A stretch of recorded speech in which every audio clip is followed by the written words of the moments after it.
Olá, tudo bem? Sejam todos bem-vindos ao programa Ponto de Vista da Assembleia Legislativa.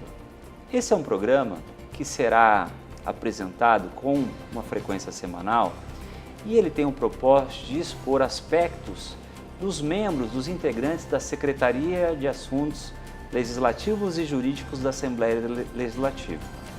Nesse nosso primeiro encontro, nós vamos contar um pouquinho da história da Assembleia, do seu início para chegar até aqui e depois vamos tentar explicar a vocês como nasce um projeto de lei. O meu nome é Luiz Henrique Volpi Camargo, eu estou secretário nessa secretaria e estou aqui acompanhado do nosso gerente da secretaria, o Félix Portela, que há muitos anos trabalha na Assembleia e que vai começar esse programa contando para a gente um pouco da origem, de como tudo começou. Explique para nós aí, Portela, como foi a origem disso tudo? Olha, é uma satisfação falar do início de Mato Grosso do Sul. Eu me considero privilegiado, porque quando da divisão do Estado, eu entrei no Executivo. Então, eu tive a primeira experiência minha dos 4 primeiros anos, o que aqui na Assembleia é uma legislatura, trabalhando no Executivo. Como todos sabem, o Estado foi criado em 11 de outubro de 1977 e só implantado em 1º de janeiro de 1979. Nesse período, em termos de legislação, a Lei Complementar 31 a Lei Complementar Federal 31 de 11 de outubro de 1977 permitiu ao governo que fosse legislado através de decretos-leis. Então, nesse período, até a promulgação da primeira Constituição, foram 117 decretos-leis nesse período. E toda essa legislação só poderia ser feita até a promulgação da primeira Constituição, e essas leis foram 37 delas, todas de 1º de janeiro de 1979, assinado pelo primeiro governador.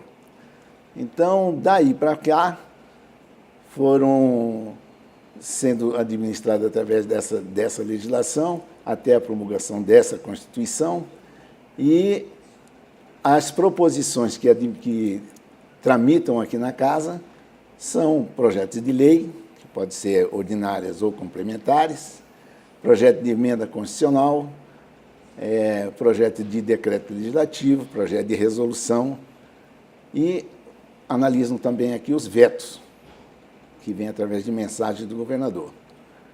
Hoje nós vamos aqui falar dessas proposições que tramitam na minha área, na minha gerência de comissões. E sobre o projeto de lei, nós vamos dizer desde o começo quem são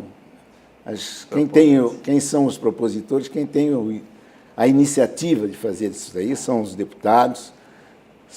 Pode ser o Poder Executivo, pode ser o Poder Judiciário, o Tribunal de Contas, a Defensoria Pública, o Ministério Público e também a Iniciativa Popular.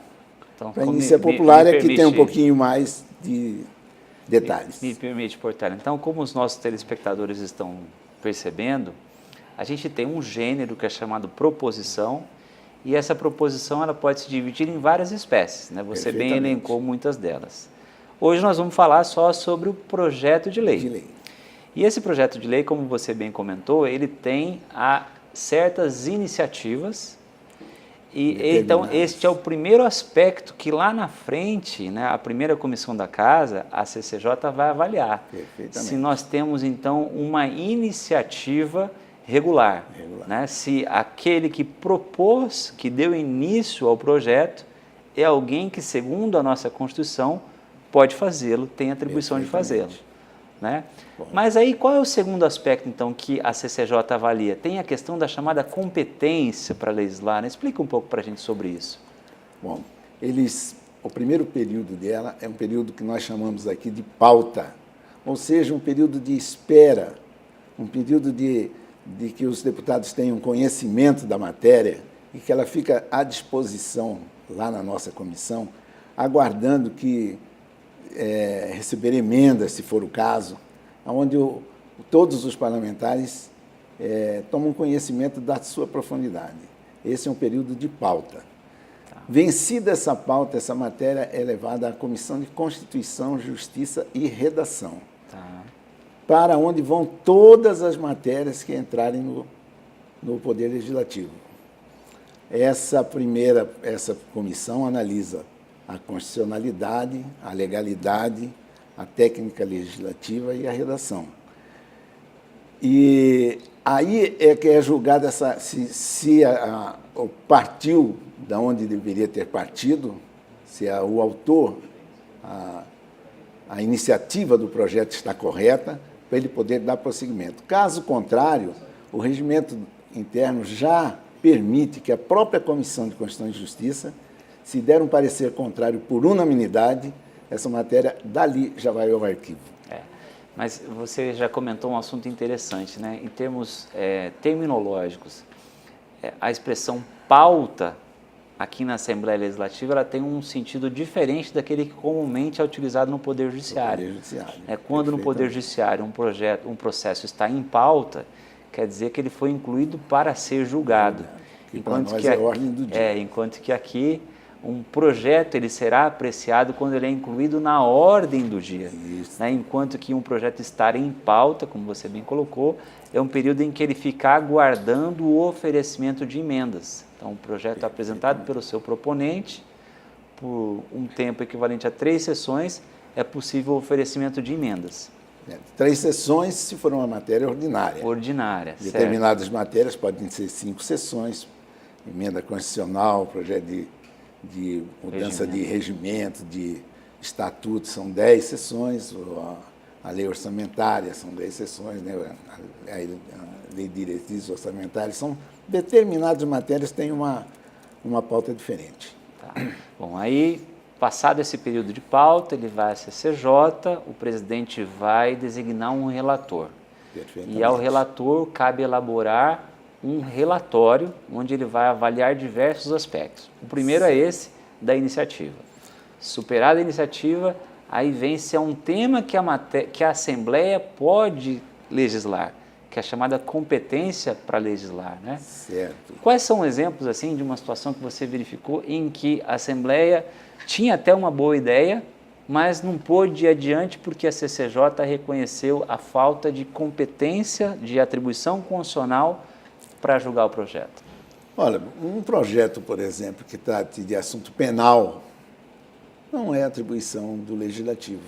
Isso é uma matéria federal, foge totalmente à alçada daqui. A Comissão de Constituição e Justiça, nesse particular, opina contrariamente e o processo, por unanimidade, vai ao arquivo. Então, vejam, a gente já está percebendo que um projeto de lei, ele primeiro começa sempre numa boa ideia, mas aí é preciso saber se aquele que teve a boa ideia tem a atribuição de apresentá-la na Assembleia. E nós temos então de verificar se há ou não vício de iniciativa. Depois, a CCJ avalia se a Assembleia tem competência para avaliar aquela questão, ou seja, se é um tema que pode ser legislado pelo Parlamento Estadual ou não, pode ser um tema a ser legislado pelo Parlamento Municipal, outras vezes, como é mais comum, um tema a ser legislado pelo Parlamento Federal.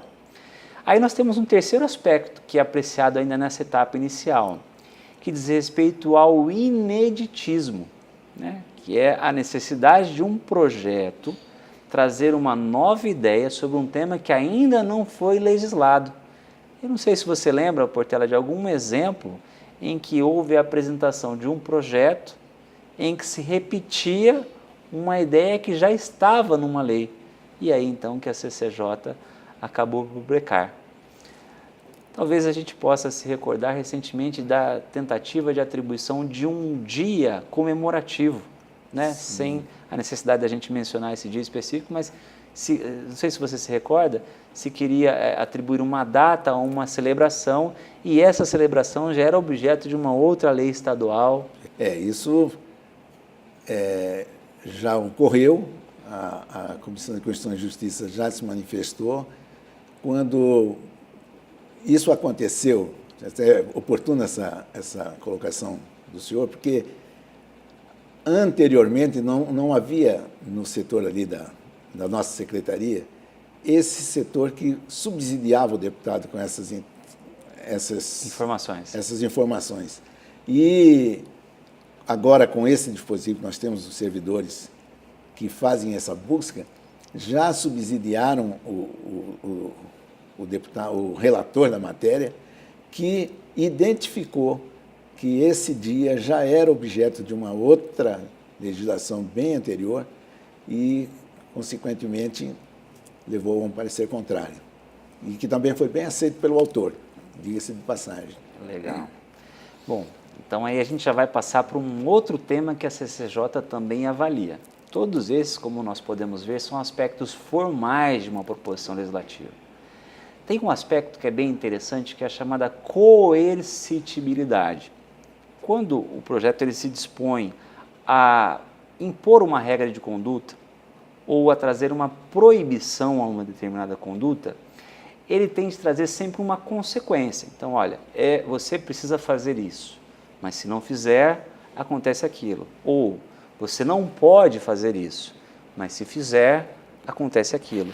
Então, esse atributo da coercitibilidade, ele sempre também passa pela, digamos assim, fiscalização aí da Comissão de Constituição e Justiça, que então tem o propósito também de aperfeiçoar. Muitas vezes um texto, ele não vem com esse atributo e a CCJ pode corrigir através de uma emenda de iniciativa dos próprios deputados que fazem parte da CCJ ou, como bem colocou o Portela, lá naquele período inicial, chamado período de pauta, né? O período em que o projeto está apto a receber emendas de outros deputados. Mas eu queria, Portela, que você comentasse conosco sobre as reuniões da Comissão de Constituição e Justiça, quando essas reuniões acontecem, qual que é a periodicidade, se as pessoas podem acompanhar isso, se é aberto, como isso funciona?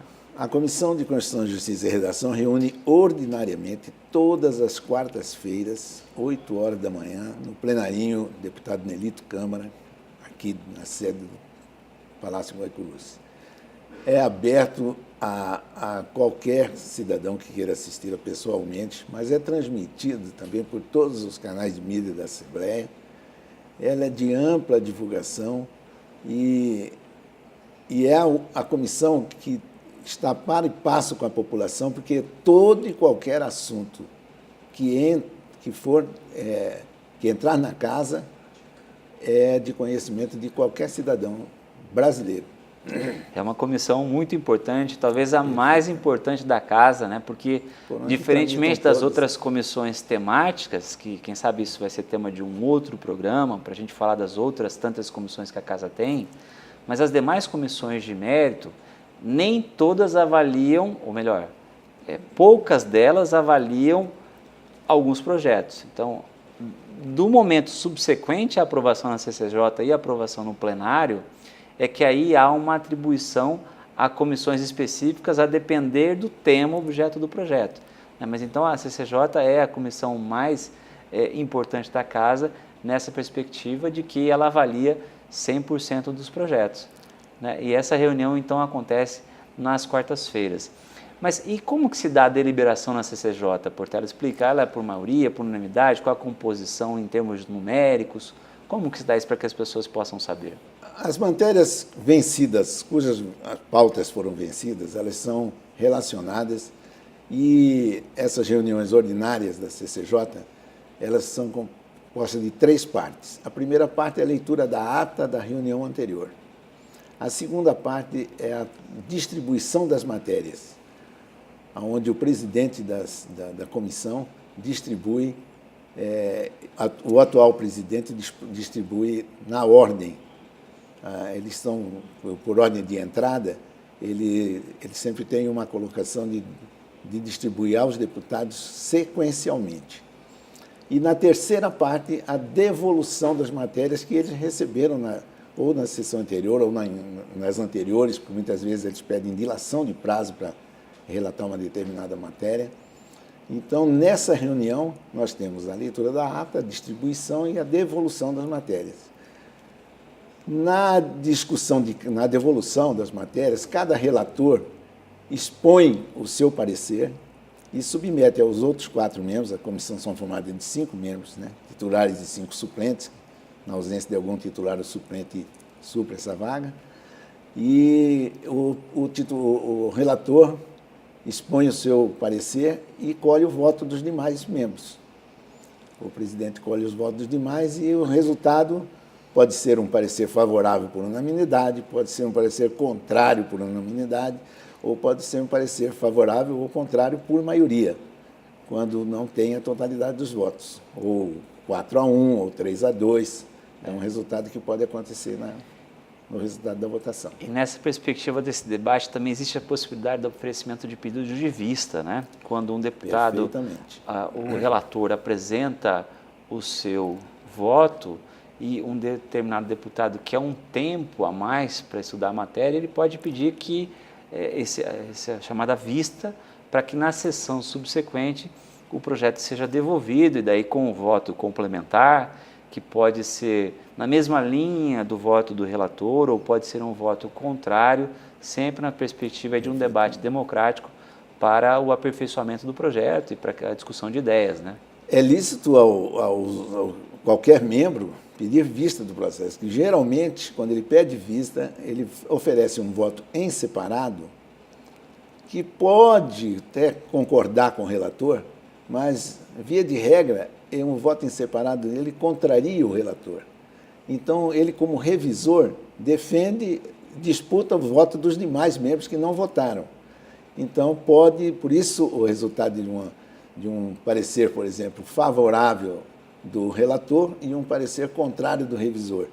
E na colheita do voto dos outros 3 membros, se decide se essa matéria vai andar ou não vai. Então eu te agradeço, Portela, mas agora a gente vai fazer um breve intervalo. Em alguns poucos minutos nós estamos de volta com o programa Ponto de Vista da Assembleia Legislativa de Mato Grosso do Sul. Muito obrigado e até já. A gente é assim, trabalha para chegar ao fim de semana, ver um joguinho, zoar o amigo, pegar uma estrada, curtir, fazer tudo que te faz bem, que te faz sentir livre, dono do seu nariz, do seu destino. A gente sabe que beber e dirigir é errado, mas acaba se arriscando, até que um dia você sabe. A gente sabe o que tem que ser feito no trânsito, basta fazer. De 1,5 milhão de casos anuais de todos os tipos de violência, 40% deles são de abuso sexual contra crianças e adolescentes. A cada 8 minutos, uma criança ou adolescente sofre abuso sexual no país. São 180 casos por dia. Os dados são do Boletim de Violência Sexual do Ministério da Saúde. A violência sexual infanto-juvenil é silenciosa e a maioria dos casos ocorre em casa. O agressor costuma ser algum parente próximo ou pessoa do convívio da família da vítima. De cada 10 agressões, 8 têm como autor o pai, irmãos, tios ou padrasto. 1/5 dos abusos é praticado por pessoa de fora da família. No período de 2011 a 2017, o número de notificações de casos cresceu 83%. Mato Grosso do Sul acompanhou esse aumento. No estado, as notificações tiveram 85% de crescimento no mesmo período. Porém, esses números podem ser muito maiores. A cada 100 casos, apenas 2 são denunciados e menos de 10% dos agressores são condenados.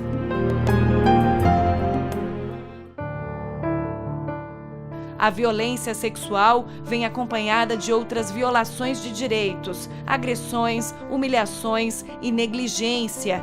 A violência é irreversível e deixa marcas para toda a vida.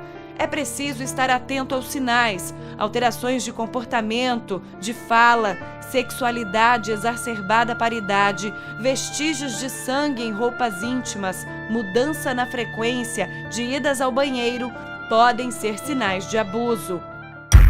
Denuncie.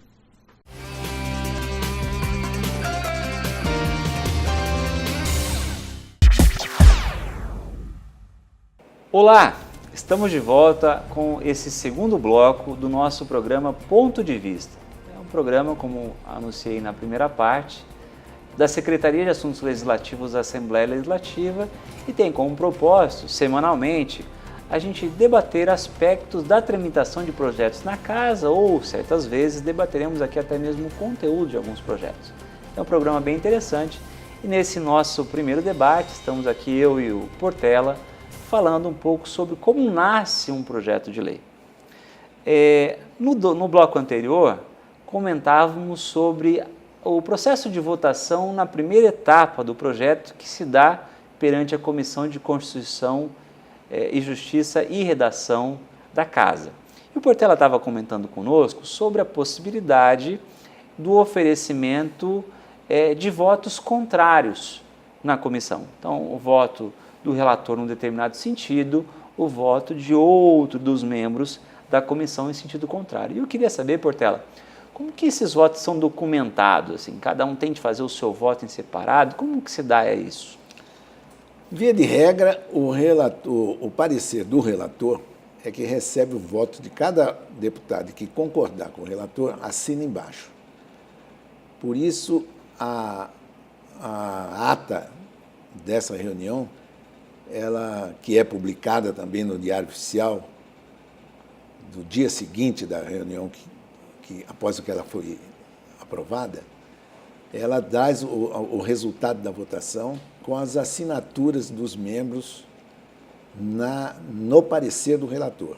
Caso essa matéria receber um voto em separado contrário, naturalmente, essa matéria vai ficar para ser votada numa próxima reunião, quando o revisor apresenta o voto em separado dele e os demais membros acompanham ou o relator ou o revisor, com as assinaturas embaixo de cada um, parecer que o membro concordou. Daí é que se tira o resultado dessa votação, se é contrário por maioria, se é contrário favorável por maioria, se foi por unanimidade. Geralmente, quando o interessado, o parlamentar, pediu vista, ele analisou e nem sempre ele é contrário.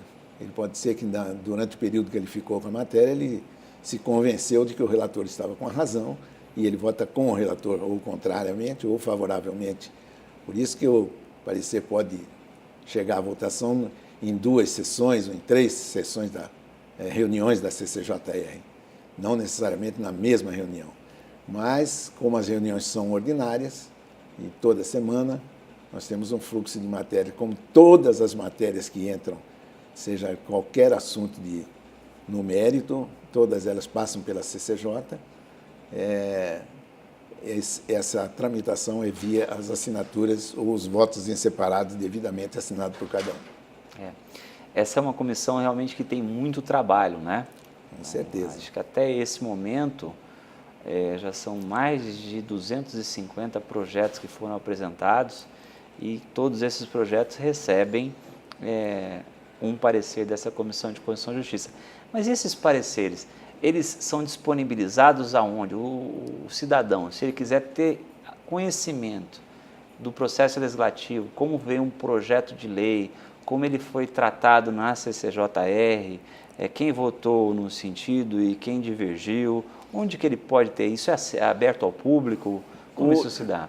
Hoje, a Assembleia Legislativa de Mato Grosso do Sul está na casa de qualquer cidadão, porque a mídia, o sistema de informática da casa, hoje oferece todos os passos do processo. Hoje, qualquer cidadão pode saber em que lugar está cada matéria, esteja ela tramitando ou não, se ela já foi ao arquivo, se ela já virou lei, qualquer posição do projeto está disponível para qualquer cidadão.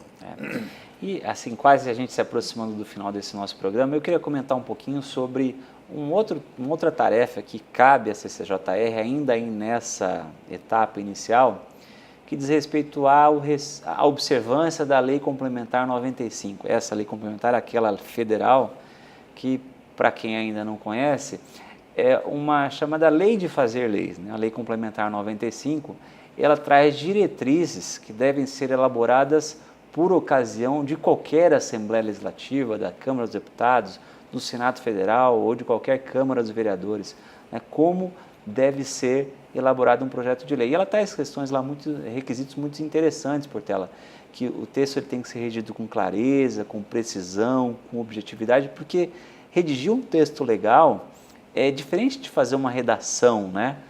O texto ele tem que ser direto, com prescrições objetivas. Queria que você tratasse um pouco disso conosco aí. Olha, eu acho que o parlamentar, quando ele vem para o Poder Legislativo, ele procura trazer pessoas que tenham conhecimento de técnica legislativa. Como o senhor bem disse, a legislação é uma técnica, não é uma redação. Então, a objetividade, a clareza no texto em que vai ser analisado é primordial. Então, muitas vezes o deputado incorre em apresentar um projeto com sinônimos de outro projeto, o que vem prejudicar até a sua ideia. Muitas vezes ele é levado a um erro, a um tropeço no seu procedimento legislativo por não ter essa clareza. Então, essa preocupação desse cumprimento da Lei Complementar 95 está orientando a todos a trabalhar de forma uniforme, coesa e simples, porque para o cidadão ter noção do que é o seu objetivo. Mas você coloca um ponto bem importante, assim, sempre o produto final lá, quando um texto que começou numa boa ideia, em que foi apresentado lá para o início da tramitação legislativa, passou pelo período de pauta e passa aqui pela nossa primeira etapa, do objeto do nosso programa CCJ, entre esse começo e lá ao final, quando ele é remetido por meio de uma mensagem ao governador para a sanção e essa sanção acontece, nós temos então um trabalho coletivo. É um trabalho que, assim, há um idealizador, há um proponente, mas é o fruto da conjunção de muitas vontades, de trabalho de muitas pessoas. Então, quando a gente tem um texto final encaminhado para a sanção, ele é convertido em lei, e ele, no percurso, a ideia é que ele seja aprimorado, aperfeiçoado, e que a boa ideia, que aquele diamante, às vezes no estado bruto, seja lapidado no meio do caminho, de maneira que ao final ele se transforme então num diamante brilhante, né, se me permite essa metáfora. Mas aí eu queria então, para a gente acabar, porque nosso tempo já está se esgotando, finalizar com, então, sem a gente adentrar numa etapa subsequente, que é o plenário, que vai ser tema de um programa subsequente, que a gente tratasse então, se você explicasse em breves palavras o que acontece quando a CCJ finaliza o seu parecer. Então, o que vem depois disso, sem alongar muito essa resposta, para a gente não adentrar no tema do nosso programa subsequente. Não. As matérias que receberam pareceres favoráveis ou contrários por maioria estão em condições de ir para a ordem do dia. Agora, a ordem do dia é feita pela mesa diretora, que vê a disponibilidade de tempo, de número de projetos que têm condições de ir para a ordem do dia, de prioridade, de urgência. Isso o regimento já traz quais são a ordem das matérias que são levadas à ordem do dia, que serão levadas ao que nós chamamos de primeira votação. Essa é uma primeira votação, porque há matérias que podem ter até 3 discussões, né? Então, caso essa matéria seja aprovada, nessa primeira votação que nós estamos discutindo hoje, que é o parecer da Comissão de Constituição e Justiça, ela está em condições de ir para a ordem do dia, que a mesa diretora deverá definir o dia e quais serão as matérias que são votadas nos dias em que ela elencar. Então, com essa sua colocação, a gente já pode antever que o plenário né, com os 24 deputados, ele avalia um projeto de lei sempre pelo menos 2 vezes, né? Uma vez apreciando o parecer da CCJ e depois, num segundo momento, apreciando os pareceres das comissões temáticas. É bem importante, né, Portela, a gente deixar registrado para as pessoas que a CCJ e o plenário, nessa primeira etapa, eles vão avaliar só aspectos formais, aquilo que a gente comentou no começo: iniciativa, competência, coercitibilidade, técnica legislativa, o atributo da inovação. Então, aspectos formais. Eu sei que é às vezes difícil separar a discussão dos aspectos formais dos aspectos de mérito, né, de conteúdo, se a ideia é boa ou não, se a pessoa concorda com a ideia ou não, se acha que a ideia deve ser convertida ou não em lei. Mas é uma certa separação. Certo. Se bem que também existem matérias que já trazem no regimento a observação de que elas têm discussão única, que significa dizer que só passa na Comissão de Constituição e Justiça. E aí vai então uma são atenção. matérias que não vão ao mérito. Então, passando essa matéria nessa comissão, levada a plenário e sendo aprovada, ela já vai à sanção, ou do governador ou publicação. Essa já é uma hipótese excepcional, mas a regra são aquelas 2 etapas, perfeitamente. né? Bom, Portela, eu queria que você fizesse suas palavras finais para a gente fechar esse nosso primeiro programa. Alegria estar aqui contigo, nosso colega aí de secretaria. Muito, eu é que tenho que agradecer, porque pela primeira vez nós estamos tendo essa oportunidade de conversar com a população, né? Porque esse é um assunto que deverá ser vinculado nos meios aí. Muita gente não tem noção de que é Assembleia. Eu mesmo muitas vezes sou questionado na rua: que isso, como é que é esse negócio de CPI, não sei o que. São assuntos que é do nosso cotidiano. Sim. E com esse programa nós teremos a oportunidade de conversar. Eu também quero agradecer a sua presença, agradecer a sua parceria, agradecer as suas palavras aqui nesse programa e, no final, aqui me dirigir ao nosso telespectador, agradecer a sua audiência e contar com a sua participação no nosso próximo programa. Os canais da casa, inclusive, ficam abertos à sugestão de programas, sugestões de temas que o telespectador gostaria que a casa apresentasse, que fizesse essa exposição nesse nosso bate-papo, que tem o propósito de ser o mais informal possível, para que a gente tente traduzir um pouco para o cidadão aquilo que a gente vive e vê acontecer aqui na casa. Então fica aqui o meu agradecimento e até um próximo encontro com todos vocês. Até logo, um abraço.